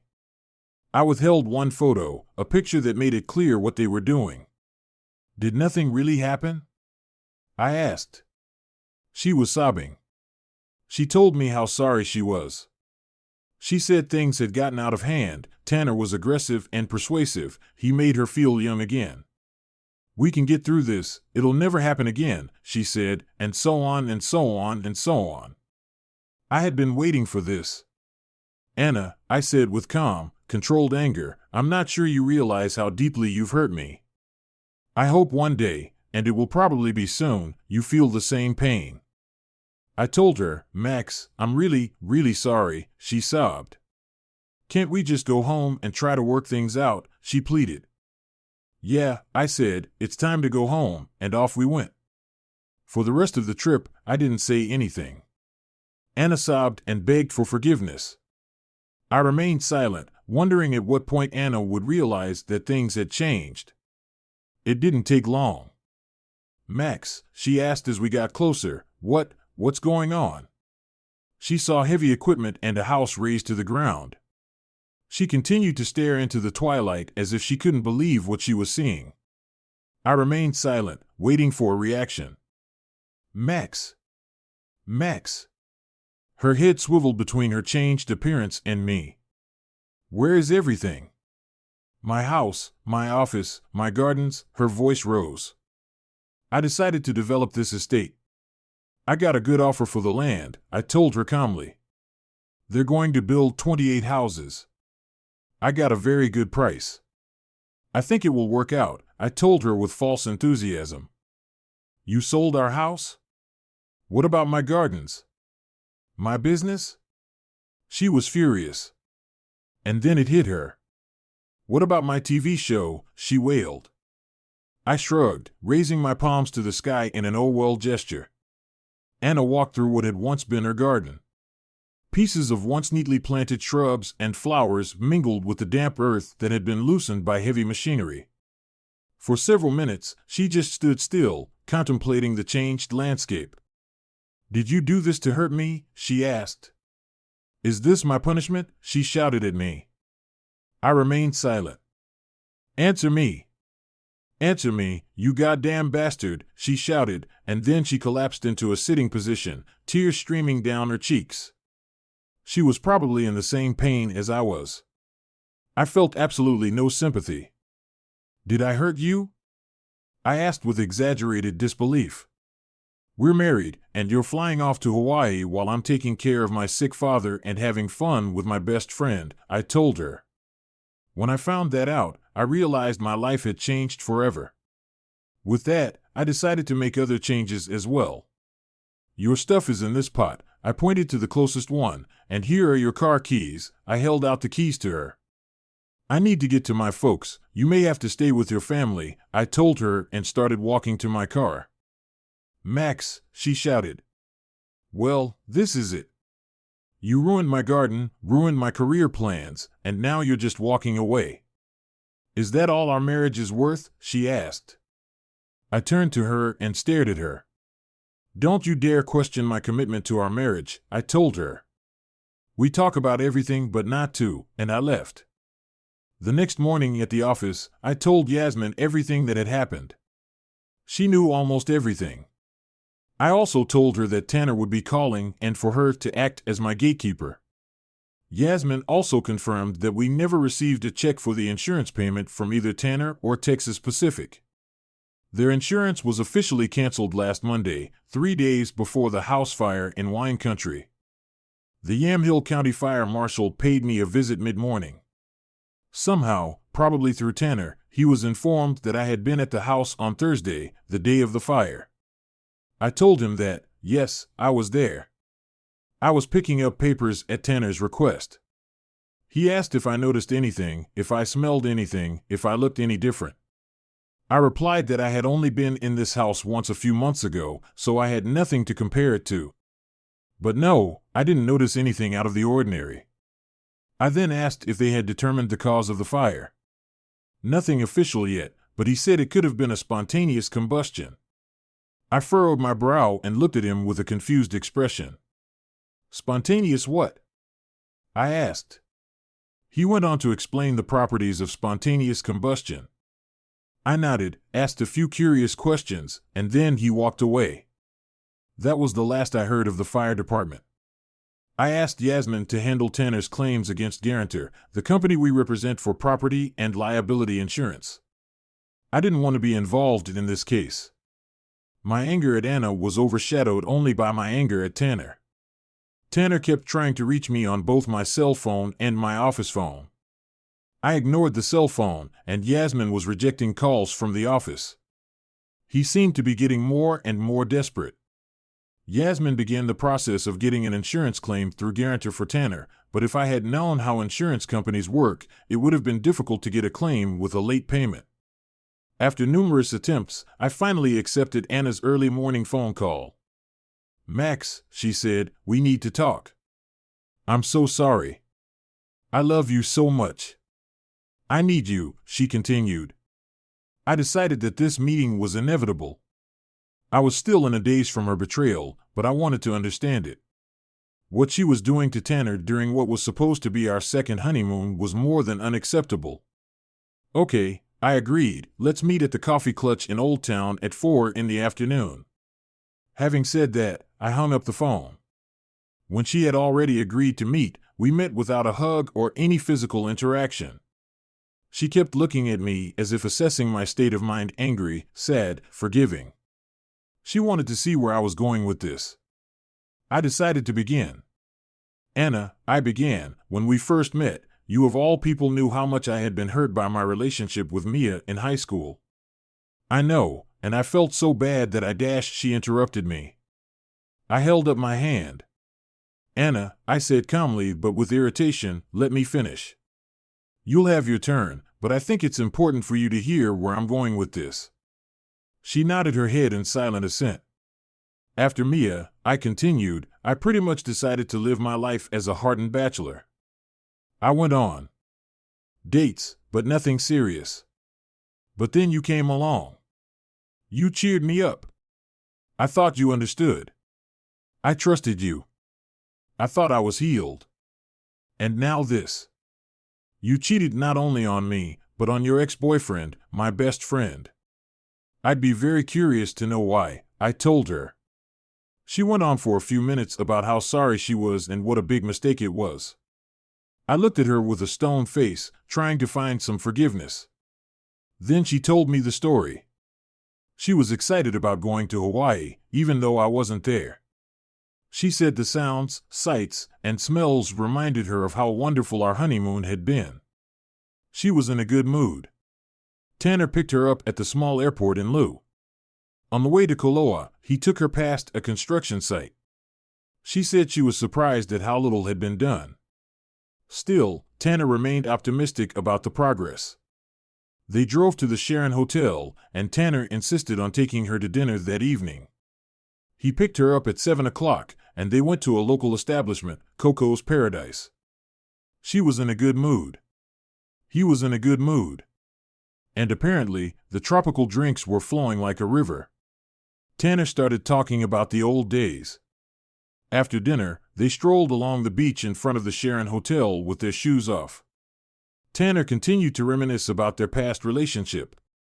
Anna said she was tipsy, happy, and discussing her high school days with Tanner made her feel young. Tanner insisted on a late-night cocktail and asked her to show him her room. That night, he entertained her. Anna said she knew it was so wrong, but at the same time, she thought, since Max will never know, it'll just be an affair. She would put it out of her mind and never talk about it again. According to her, they continued to communicate while she was on Kauai. Max, please don't ruin our lives over something as insignificant as sex. He means nothing to me. Tanner means nothing to me. I'll do whatever you want me to do, please. I'm begging you, please at least think about it, she begged. I agreed to think about it. The next day, I served her with a divorce petition. The thing is, that night after leaving Anna at Coffee Clutch, I did think about it. And the more I thought about it, the angrier I got. I finally realized that no matter what, I could never fully trust her again. I couldn't live like that. She called me, texted me, and finally came to the office when I didn't answer. She stormed into the office, angry at me for serving her. She said, I promised to think about it. Why did I give up on our marriage? Did I have no compassion? Have I never made mistakes? I hardly spoke at all. Then she brought up the fact that I had ruined her business opportunities at CPL. Apparently, without her gardens, they were reviewing in the garden with Anna. The gardens were supposed to be the backdrop. Without them, the appeal of the show was diminishing. My silence seemed to anger her. She then claimed she was entitled to half of our property, including the house and land. Anna, that land is in a family trust. My Aunt Helen arranged it that way. And even still, I looked after this property before you and I got together. I consulted my attorney. You have no rights to the property or anything in the trust, I told her. Now, if you don't mind, I have some more work to finish up. With those words, I tilted the computer screen toward me and started working. She sat for a minute, got up, walked out, and slammed the door as she left. It wasn't until 3 days later that Tanner showed up at my office. I thought he was still in Hawaii. I heard a noise in the reception area where Yasmin was sitting. Before I could investigate, Tanner burst into my office. Get out, I said to him, pointing to the exit. Max, give me a minute. I've earned it. I need to talk to you, he said, ignoring me and pointing his thumb back to where Yasmin was now standing. I was pissed, but I was also curious about what he had to say about his financial situation and his contact with Anna. I need you to get this lawsuit settled, he told me, with a desperation I'd never seen in Max before. I'm running out of time with the real estate in Hawaii. I need the money from the Wine Village house to finish the beach house. He spoke incoherently. I pondered his words. It sounded like he had mortgaged the Wine Village house to buy a lot on Kauai. Then he took a deposit from Winegrass to finish the country house. Then he mortgaged the lot on Kauai to get materials to build a house on the shore, or something like that. Eventually, he had a lot of borrowed capital, and he owed Sydney Winegrass a shore house. First of all, I told him, instead of spending time in Hawaii, you should have paid your insurance premium. Second, I don't control the claims. The guarantor decides whether a claim is valid. Third, I doubt you will get reimbursed for the claim.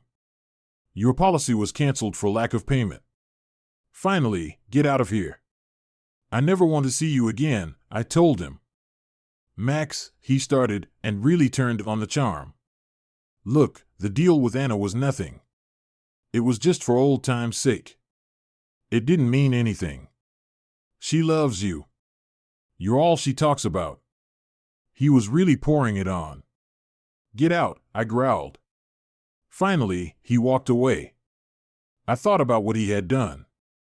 I still couldn't keep track of all the loans and mortgages. But one thing I knew for sure, he was in deep with Sydney Winegrass. Not a man I wanted to get on the bad side of.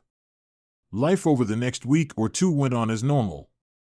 Greg Boston was turning Aunt Helen's old property into what was going to be a neighborhood at some point. My father was getting better too.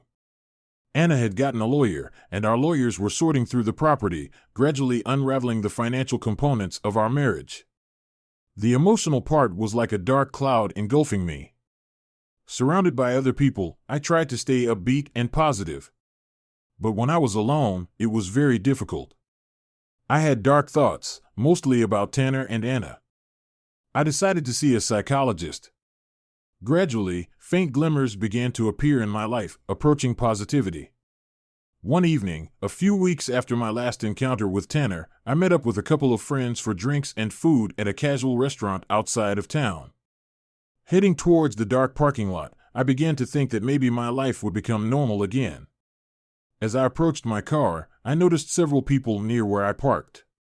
Two large men seemed to be loitering near my car, and a black Chrysler 300 with custom wheels was parked nearby. As I moved to get into the car, the two guys approached me. "Hey, what?" I said, as each of them grabbed my arm. "Hey, buddy," I heard, and turned around to see Michael AI walking towards me. "Miss Winegrass wants to talk to you, buddy," said Ami. "He can make an appointment for me in the morning." "I'm done for the day," I said. With that, I started struggling to free myself from the two thugs. Their grip was getting tighter and tighter. While I was squirming, AI, the freak, came up and punched me from behind in the face. For a moment, as blood flowed from my lip, I was stunned. "Mr. Winegrass wants to see you," he informed me. "Guys, put him in the back seat," he ordered the thugs. It wasn't real. I was being kidnapped. I was sure Winegrass was digging into his deal with Tanner and somehow thought I had something to do with it. I was sure I could explain my lack of involvement, but it all seemed so futile.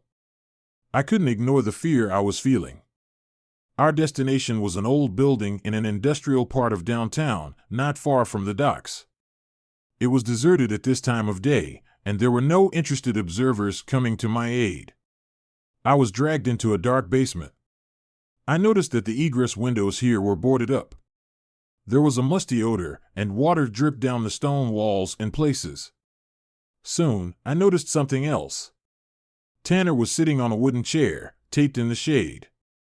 He looked a little battered, and there was a look of desperation in his cloaked expression. It was a far cry from the confident personality he usually wore. Ame and one of the thugs left after I was duct-taped to the same chair. One guy silently stayed with us in this gloomy dungeon. Soon, AI and the other returned. "Mr. Winegrass is delayed. He'll be here soon," Achi told us. "In the meantime, buddy, you and I have unfinished business," he said, staring at me. "Remember when you messed up my leg?" he asked. I remained silent. "It's time for revenge," he told me. And with those words, Michael AI beat me as I sat strapped to a chair. He punched me in the face over and over again. I knew I had lost my teeth and probably broken my nose. I may have passed out. My eyes had turned into slits because of the swelling. He seemed to be enjoying the action immensely. Fortunately, AI's cell phone rang. "Mr. Winegrass is on his way," he said, wiping my blood off his hands with a rag. The three of them went upstairs to wait. Max, Tanner whispered to me. "Winegrass needs the money. We need to stick together. I can find $500,000 to pay him off. Can you get $1 million? I think we can work out a deal, but we need to stick together, okay, Max?" With my injuries, it was hard to speak. At that moment, Amiki, the two thugs, and Sidney Winegrass came down the stairs. Winegrass was dressed in a tailored black suit, a white shirt, and a knotted red tie. He was lean, with styled dark hair slicked back from his forehead. His appearance was Lupin. "Michael, turn on the lights," he ordered. "I want to see what I'm dealing with." Achi quickly turned on the single overhead light. Winegrass, with his hands clasped behind his back, walked around the basement, circling us and studying Tanner and me. "Sid, Mr. Winegrass," Tanner began, "as soon as I get the insurance money. I can pay you back." I just need Max to approve it. He should have gotten the check from me at my office. He talked nonstop. So much for keeping us together. Putting his hands behind his back, Whitegrass turned to us gentlemen. I am an honest businessman. I try to find a deal that will satisfy all parties. I believe that's the best way to do business. Everyone gets their beak, he continued, but I never want to show weakness. When you, as a businessman, show weakness, your partners, your competitors, even those you thought were friends, will try to take advantage of you. I can't do business that way, he explained. So, Mr. Bishop, he turned to Tanner, we agreed that you would build me a beautiful home in Hawaii. I like the idea of a house in a tropical place. I give you the money, and you spend it on finishing some other house. And then that house burns down, and you tell me you don't have insurance. Is that true? He asks Tanner. Tanner mumbles something about the insurance company, about how I should have gotten a check and straightened everything out, and so on. In his desperation, he doesn't give it much thought. Whitegrass clapped his hands, calling for silence. Mr. Early, he nodded in my direction, as an insurance agent, you must take care of your client. Mr. Bishop now, he nodded toward Tanner, and Mr. Bishop claims it's your fault he's uninsured. And now Mr. Bishop has filed for bankruptcy, and I don't have the tropical home I paid for. I ask you both, is that fair? He looks at Tanner and me. Tanner immediately starts his story about how I should have picked up the check, that it wasn't his fault, and so on. I can see that Whitegrass is starting to get angry. The more Tanner makes excuses, the angrier he gets. Finally, he turns to Jack. Get rid of both of them, and heads for the stairs. Tanner freaks out, struggling and making excuses that it wasn't his fault. Whitegrass continues toward the stairs while the thugs move toward Tanner and me. Mr. Whitegrass, I say. It's the first time I've spoken, and I'm having trouble enunciating the words with my battered face. Can I ask you a question? He stops and partially turns to me. He nods as if to say, go ahead. As a businessman, you have insured your assets, including your property, I suspect, I say. Whitegrass doesn't answer but listens. I ask you, does your insurance agent come to your office to collect a check for the premium, or do you yourself or someone in your office mail it when it's due? He looks at me. Tanner starts to interrupt, but is told to shut up. And one more question, I say. If you have a tenant who rents a property from you and he doesn't pay when he's supposed to, is that your fault? He starts nodding affirmatively as if he understands my point. If you'll excuse me and just loosen one hand, I want to show you something else. He nods to the first thug to cut the duct tape. I reach into my pocket and carefully pull out my iPhone, holding it out to the thug. The bonus was due October 15th, I say, and Whitegrass is already studying my iPhone. As you can see, I sent him text messages reminding him of the premiums on October 6th, 8th, and 13th. If you look at my sent emails, you'll see that I texted him on October 9th and also on the 11th. You will see in my letters that I re-emphasize the importance of payment, I tell him. Whitegrass is studying what I assume are my letters to Tanner intently. I agree with you, I say to Whitegrass. Part of my job is to take care of my clients. In my opinion, if I contact them 5 times during the week, the client will have ample opportunity to pay for the services I provide. I think that's fair, don't you? Here's the corrected version. I ask that he looks away, nodding his head, his index finger tapping his compressed lips. He's thoughtful for a moment. Finally, he turns to Aki. Michael, take Mr. Reno to his car, he says to Amici and Ms. Early, not a word about this to anyone. Please know I know where you live, where you work, and I know the people close to you. Am I making myself clear? He asks. I nod silently in agreement. As much as I want to communicate this, I don't want to spend the rest of my life worrying and looking over my shoulder. When Amici and I leave, Tanner goes crazy, begging me to save him. I don't feel any remorse. Max, please, is the last thing I hear as Amici and I leave this dank basement. On the way home, Eki tries to be friendly. Hey, no hard feelings, buddy. Business is business, he says with a fake grin. I don't say anything back. After a moment, he continues, I think we can get even. You broke my leg, I messed up your face a little. There's the fake grin again. I'm silent the whole way. AI has refused to make small talk. On the one hand, I am greatly relieved that I will not suffer Tanner's fate. On the other hand, I never liked Amici, and he took great pleasure in beating me up. Getting out of the car, AI leans back in his seat and says to me through the open passenger door, remember what Mr. Wyeth said, he tells me, not a word about this. I stare at AI and give him a short nod. Looking at him, I thought, I don't know where or when, but I will have my revenge. Many months later, the sun pleased me as I gazed at the blue water of my pool. Part of my negotiations with Greg Boston, my builder friend who developed the site, was my own residence. I took a half-acre with a south-facing backyard on the most elevated lot. He designed a beautiful mid-century modern single-level home with a resort-like backyard and a lovely pool. The divorce was difficult. My attorney did a good job of making sure I didn't have to share the proceeds of Aunt Helen's estate with Anna, and she, of course, tried to get a piece of it. I ended up having to write her a check, but it was a lot less than she asked for.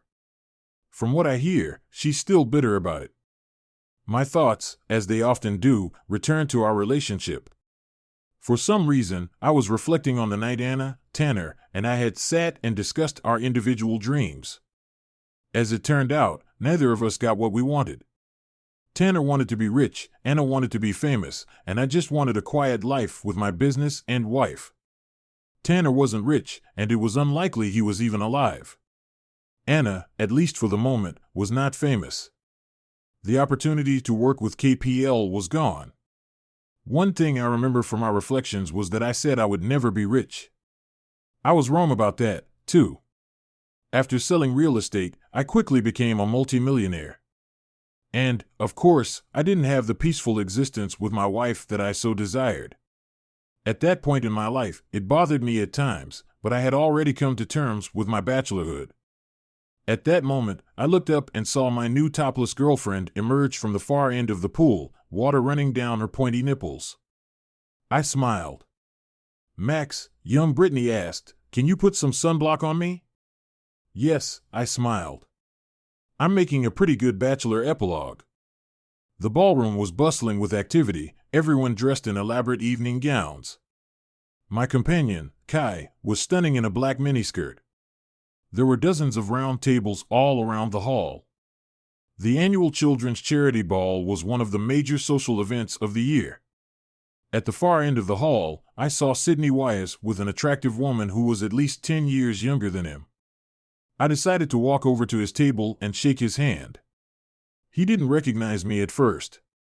The last time he saw me, I was a bloody mess. Upon recognizing me, he was gracious in his refined manners. I had just established my alibi. I walked away quickly. As I turned and walked back to my table and Kai in a miniskirt, a shiver ran down my spine. I needed to wash my hands. That same night, in another part of town, Michael AI left a bar downtown, probably having had an extra drink while driving. He entered the garage and started looking for his keys. He noticed that this corner of the garage was darker than usual.